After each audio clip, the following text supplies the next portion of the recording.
This is an overview of how to recharge an auto air conditioning system. Follow the detailed instructions and safety precautions for your can of refrigerant. We are using 134A refrigerant with a synthetic booster and stop leak. To ready your vehicle's AC system for recharging, open your hood, start your vehicle,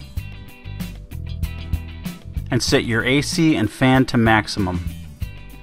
Now locate your vehicle's AC low pressure charge port valve.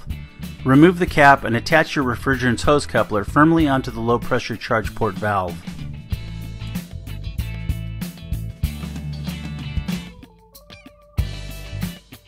With the refrigerant can still closed and with your vehicle's AC compressor clutch engaged, read the gauge on your refrigerant. When the compressor is on, the gauge should read accurately. When the compressor is off, the gauge needle will likely shoot up. Our gauge reading indicates we are low on refrigerant.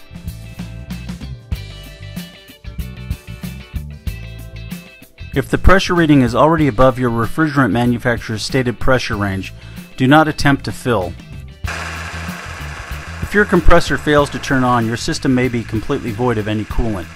In this case, you should begin recharging until the clutch engages and then move on in the instructions. If the compressor still does not turn on, then it may need to be replaced. You can usually tell when the compressor is engaged by looking at the clutch wheel. When on, the inner wheel of the compressor moves as shown here. To begin charging the air conditioning system, open the valve on your refrigerant.